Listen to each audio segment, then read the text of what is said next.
అందరి ఇష్టాల కోసం నిన్ను నువ్వు మార్చుకుంటూ వెళ్తే అసలైన నువ్వు ఎక్కడున్నావు నువ్వే మర్చిపోతావు. ముందు ఆ కిటికీ తలుపుల్ని తెరువు, నీ కలల వైపు చూడు, అద్దంలో కనిపిస్తున్న ఆ వ్యక్తిని చూడు. తను ఎన్ని ఓటములు చూసుంటుంది, ఎన్నోసార్లు ఒంటరిగా ఏడ్చుంటుందో నీకు తెలుసు కదా. మరి తనను నువ్వు కాకపోతే ఇంకెవరు ప్రేమిస్తారు? నిన్ను నువ్వు తక్కువ అంచనా ఎప్పుడూ వేయకు. నీలో ఉన్న ఆ లోపాలను కూడా ప్రేమించడం మొదలుపెట్టు. నువ్వు చేసిన పని ఏదైనా కావచ్చు, అది వంట చేయడమైనా ఆఫీస్ వర్క్ అయినా, నీ పనిని నువ్వు గౌరవించడం మొదలుపెట్టు. ఈ పనుల మధ్యలో నీకంటూ ఒక సమయం కేటాయించుకోవడం నువ్వు మొదలుపెట్టు. నిన్ను నువ్వు ఒక స్పెషల్ పర్సన్గా ట్రీట్ చేయడం మొదలుపెట్టు.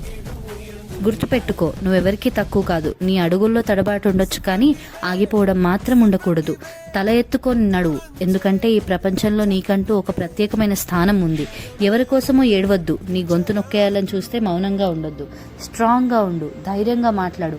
నిన్ను నువ్వు గుర్తించుకునే రోజే నువ్వు నిజమైన విజేతవవుతావు. మహిళా మనులందరికీ హృదయపూర్వకంగా మహిళా దినోత్సవ శుభాకాంక్షలు.